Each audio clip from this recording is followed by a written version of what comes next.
Approximately 400 Marines are working along the southern border here in the Tucson sector, adding reinforcement to the wall. $135 million. That's what the city of Sierra Vista has for its upcoming budget. It's about $70 million less than it was last year. We're actually in the car because the Cochise County Sheriff's deputies told us for our safety that we need to remain in the vehicle. This is the first time that Superintendent Terry Romo is formally making that recommendation to close Joyce Clark Middle School effective next year. Having a special election means there's more ballots and more costs. The city of Benson's recall is costing them about $3,000. 4 heart surgeries as a baby prevents Robert Carney from competing in contact sports. But he didn't throw the idea of sports away. Instead, he created his own path that's measuring up to the top discus throwers in the state. Bisbee Mayor Ken Budge tells me that tourism across the city is down 3 to 4%. Which may not seem like a lot, but it's actually worrisome for local business owners. But in a few months, they're going to turn it into this, a mural that reminds people of America's 250th birthday. The last time these two teams met here in Wilcox was actually about a month ago. Yeah, and it was the Wilcox Cowboys who came away with that win. Yeah. And so it is up in the air what's going to happen tonight. You never know. It looks like Benson's going to have 3 new council members after the recall. Preliminary results showing the challengers leading the incumbents. I have started hearing from people. It's more congratulations and thank you for running.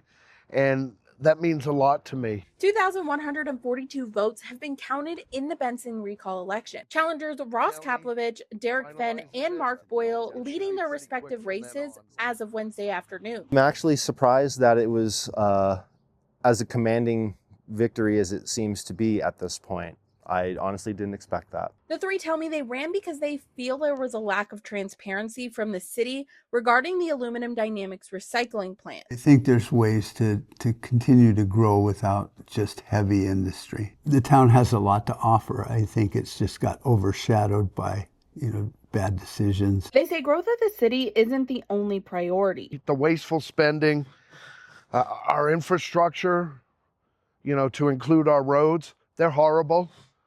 And residents are complaining, but the current council and mayor are not listening. Which is why the 3 men say they ran for office and want to change.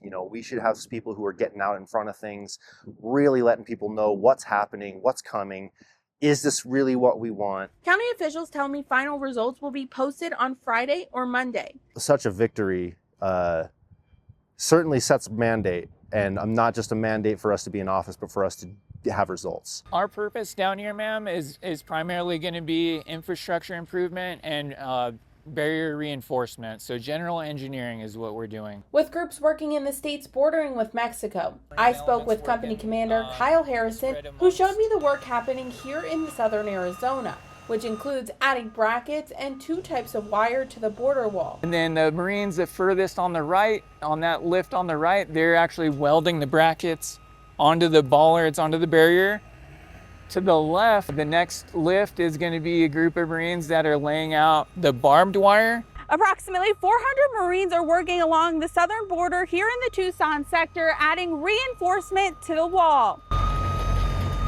In 2.5 months, they've put up wire across 25 miles of the wall in the Tucson sector, including in Douglas and Nogales. The purpose of laying the wire is just to reinforce the pre-existing barrier, pre-existing infrastructure. He tells me for most of the service members here, this is the first time they're doing this kind of work. The vast majority of these Marines have been receiving training on the job. Once they got here on site, they've been picking up the training and experience here. Among the training is making sure they have the proper licenses to operate the aerial lifts.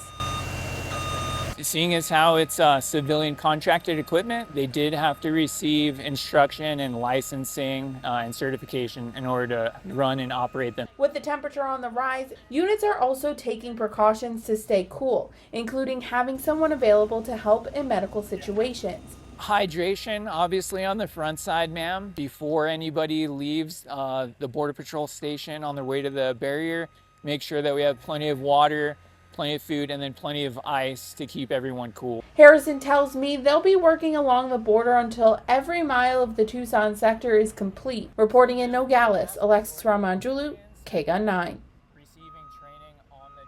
Danielle Shepard started Huachuca Shuttle to Villanede and Sierra Vista, mainly bringing people to and from the airport in Tucson. Now that's costing her more than it has in the past, which is why she had to make a decision no business owner wants to make. Being in business for so long, I rarely change my prices, but I had to change the prices because of the gas, and I knew it was only going to get worse. In February, she increased ride rates. She says it costs her over $2,000 more a month just for gas. The last group chat was, hey, Benson's the cheapest right now. So we're like, okay, everyone go to Benson. But then, it fluctuates Sierra Vista or Tucson. So we try to gas up wherever we're at. But every trip, you have to gas up. She increased costs by about $20, which is less than what it costs her to fill up after every trip. You have to gas up.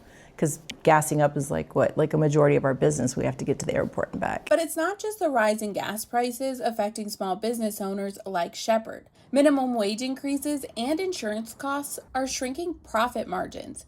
It's definitely sustainable as of today. I'm not sure what the future would be. But after 24 years, Shepard says she's willing to do whatever it takes to keep her doors open. When I get a call and the soldier's like, hey, I'm at the airport, I don't know what to do. To me, this is probably weird, but to me, that's like my son or daughter on the phone. And I want to make sure that I provide a good service to them and take care of them. I felt like I was lied to. The Cochise County Assessor's Office says they misinterpreted the state law for property tax exemptions for 100% disabled veterans. It's your responsibility and your obligation to get accurate information out. Cochise County Assessor Philip Leinecker declined an interview with me, but told me his office didn't check income levels, something that had to be verified for applications to be considered. So you just blanketly denied everybody without even checking to see if I was eligible or not. I don't mind being told no, but I don't like being told yes and then being told no. Kevin Lassiter and Lisa Marie are 100% disabled veterans. Both received letters saying they were approved to not pay property taxes for 2026.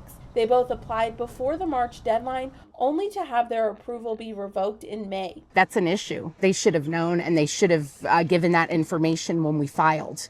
The fact that they didn't caused a problem. Both asking if there was an income requirement before applying. They were told no. I received a copy of the application where there is a question asking about household income. Lassiter telling me he was told to ignore that section. I think that the county didn't do their due diligence on the front end, and so now you kind of pulled the rug from under people on the backside. I spoke with County Attorney Lori Zucco, who says the income restrictions have always been in legislation. Leinecker telling me he misinterpreted one of the sections of the law. It's upsetting. Marie had her mortgage payment adjusted after being approved in April. Now she says her bill is about $200 more to make up for the missed time. It's just a hardship for me being single and not having a lot of income coming in, just my disability. I have to cut back on things that I didn't think that I would have to cut back on. Both Lassiter and Marie asking for an explanation on what happened. When they didn't get a specific answer, I asked, just to be told the same thing they were.